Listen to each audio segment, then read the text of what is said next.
Hi, my name is Dr. Rich Hillsden, and you're watching my channel, Knife Skills. Today, I'm gonna bring you a reaction video, and we're gonna react once again to Dr. Glaucomflecken. It's been almost a year since I've reacted to his videos, and the world of Dr. Glaucomflecken continues to grow, and he has a few interesting takes from the perspective of a surgeon. Now you just insert it above the flange and turn it counterclockwise, yeah. Psst, hey, who's that guy? Oh, that's the device rep. What's a device rep? Well, the surgeon is using a new device today. The rep is here to teach him how to use it and make sure it's working properly. Okay, but who's the other guy? Sir, you are doing an amazing job today. Oh, that's the emotional support rep. Every surgeon has one. What does he do? His job is to continuously inflate the surgeon's ego. So all he does is tell the surgeon how great he is? It's not as easy as it looks. By himself, the surgeon has the ego of a common cardiologist. With an emotional support rep, you can see his ego from space. Okay. When I first was in the operating room, especially in orthopedics, I was surprised by the role that the device reps played. In specialties like orthopedics, where there's a whole bunch of different implants and different tools, sometimes it is useful to have an extra person to help you out that has an expertise just on those tools. Hilariously, the device reps kind of play a role of selling the product, and it's a little bit like complimenting the surgeon is almost part of the culture of the device reps. They'll say, oh, what a great technique you're using and that kind of stuff. At the end of the day, the device reps want to be there. They're promoting their product, and to be there sometimes maybe becoming a friend with the surgeon or stroking their ego can kind of help with that relationship.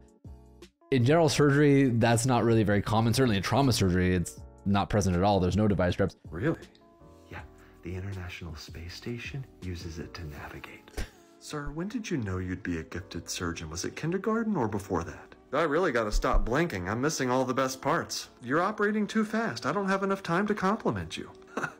How are you this good at surgery?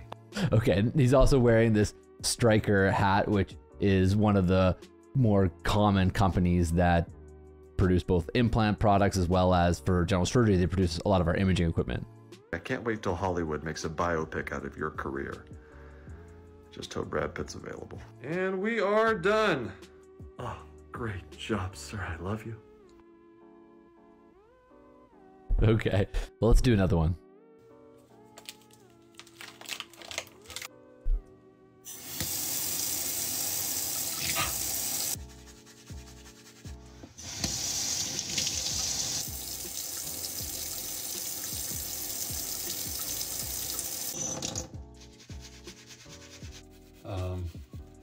Hello. So we have a student presumably scrubbing here. Scrubbing beside your attending can actually be an intimidating experience. You can see that the med student's a little nervous, not sure what to say. And as a consultant and attending, I sort of enjoy it a little bit myself when I have a med student scrubbing. You can kind of tell they're a little awkward, they're not sure what to do. There's a whole bunch of little hierarchies and cultures related to scrubbing. In fact, I've made a few TikToks myself joking about the hierarchy of scrub culture when it comes to the operating room. A couple little things about the attending character here. You can see he's wearing these glasses with these little tiny magnifiers on it. Those are called loupes, and surgeons use those for all kinds of different things. In my world, it's mostly used for vascular surgery. Other specialties like orthopedics don't use them nearly as often, and general surgery and trauma doesn't use loupes that often unless we're dealing with a vascular case. So, do you scrub here often? Do you have like a favorite sink or what? How long do you think it would take to scrub our entire bodies at this rate? So he's trying to make some awkward small talk here, and I think it's a good effort. What I would advise any med student, if you were scrubbing with your attending, is really you don't have to say too much. The attending actually oftentimes will be the person to lead the conversation, but if you're not sure what to say, tell your attending, hi, my name is Rich. I'm interested in surgery. I'm really looking forward to working with you today. And just by saying that, it kind of opens the door and the consultant or attending can feel a little bit more comfortable. At the end of the day, we assume that surgery is boring for you unless you're interested in it. The other little thing that's going on here is that the student's wearing his white coat, and so You really can't scrub for a case wearing a white coat. You should just be in your scrub top. In fact, you should be in a hospital provided scrub top, not a scrub top like this, because you need to have your arms free and you need to wash all the way up to your elbows. You can't do that with a white coat on. And so that's not appropriate attire for the operating room at all. I feel like we should be singing something right now. Do you want me to sing something? Like next time, if you want, we could scrub each other's hands. Working 9 to 5, what a way to make a living. Ophthalmology, you know? When I scrub, I like to pretend my hands are made of scratch-off lottery tickets. And then I win and pay off my student loans. You know, my essential trimmer just really makes scrubbing effortless. Scrubbing decreases the risk of infection by 92%. It also increases the risk of making a best friend by 100%. You don't make best friends at the scrub sink. That's not where it happens. You know, you should probably scrub up to your shoulders just in case your muscles blow your sleeves off. Ortho only there? No, you can complement general surgery as well. We'd love to hear about our muscles. Yeah. In fact, I finished scrubbing several minutes ago, but I'm afraid if I finish before you, you're gonna think I didn't wash my hands well enough, and then you'll give me a bad grade and I won't get to be a doctor. Okay, this is perfect. Timing of scrubbing is super important, and really a med student probably should be spending more time at the sink than someone else. Now it depends on what type of scrub you're using, whether it's going to be a 3-minute scrub or a 5-minute scrub or even a 10-minute scrub. That'll depend on a lot of factors, whether the first scrub of the day, whether you're using this type of scrub brush that they're using, or whether you're using a waterless cleanser or a water and soap type of cleanser. That'll have an impact on how long you scrub. But generally speaking, you should have your attending pace the timing of the scrub. That will reduce the risk of you being criticized. Not that it's a huge deal here, but again, if you're the one who's scrubbing the least and you're the least experienced scrubbing, you're most likely to have had an error. So take your time, scrub a little longer than anyone else if you're a new person that's scrubbing in the operating room. You know, it's really been great talking with you. I'm gonna pretend to scrub for another 30 seconds so I finish after you, but not so late that you're wondering what's wrong with me. You're still wearing your white coat. Aw, the attending being such a jerk there. Really should have told him earlier that he had the white coat on. We'll notice those things. My job is to notice those things. So, I feel bad for this. There's a little bit of bullying there happening. Let's do another one. Okay, everybody, there's a fire in OR3. This is not a drill. We need to start race protocol.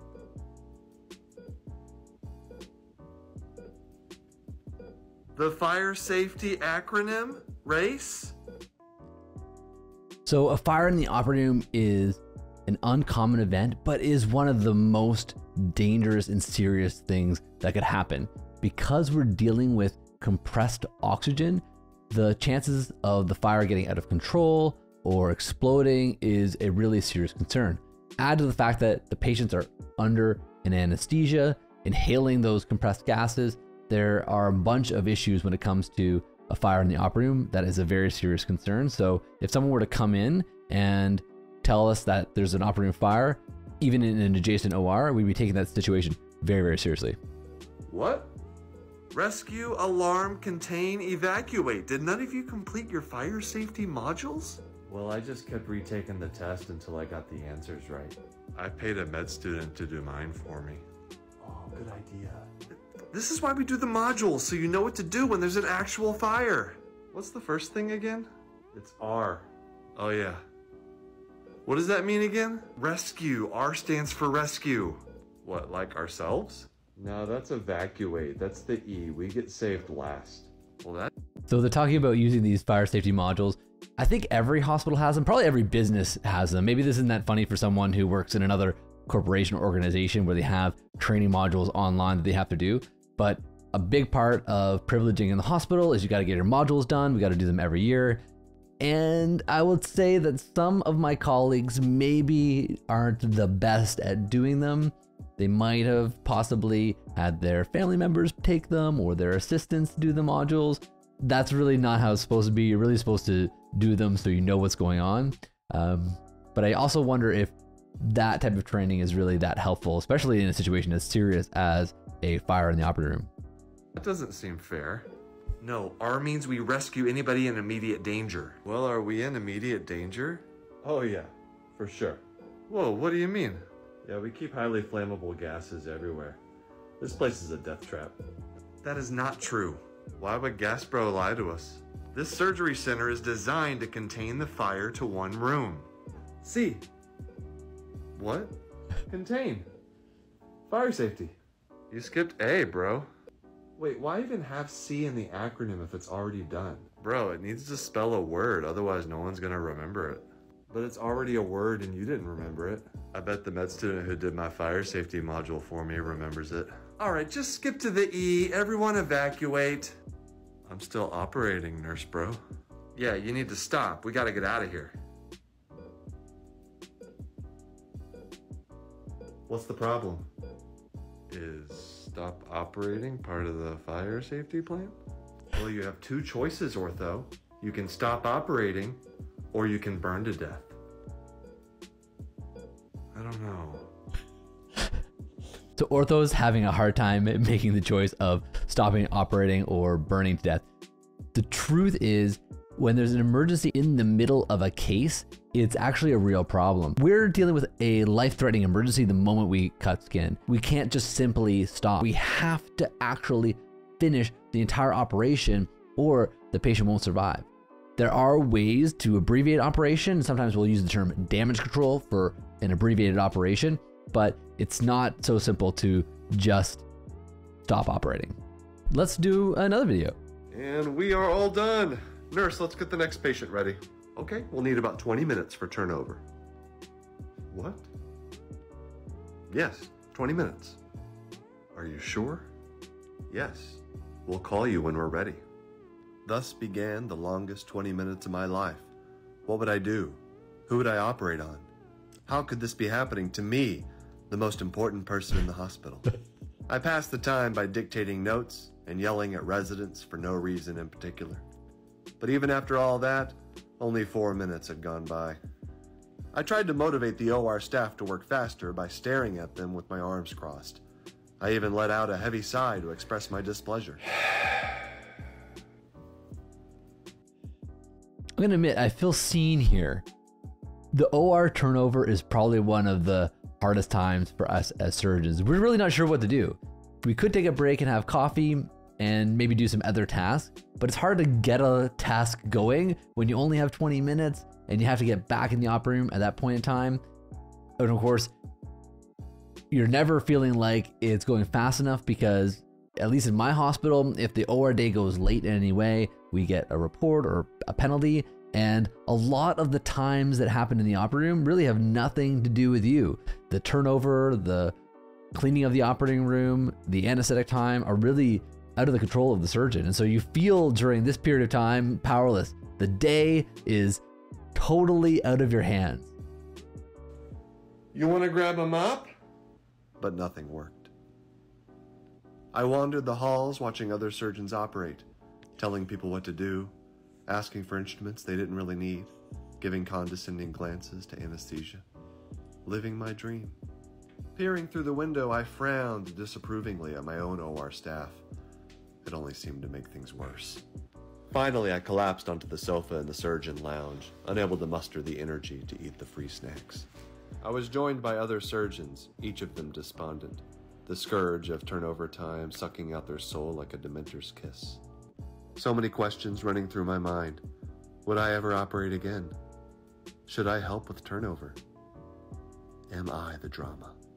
I actually don't think we can help by participating in turnover, but I do think that by creating a positive environment, by trying to stay on time for our own cases, really giving them the space to do their job are ways that we can be more effective to actually help with turnover. And some of the research I did as a resident was related to how we can improve turnover as surgeons. Well, I think that's going to be it for today. Once again, thank you for watching. My name is Dr. Rich Hills, and you've been watching my channel, Knife Skills. Down here below is another video where I react to Dr. Glaucomflecken, and so I'd love for you to stick around and see that video as well. Have a great day.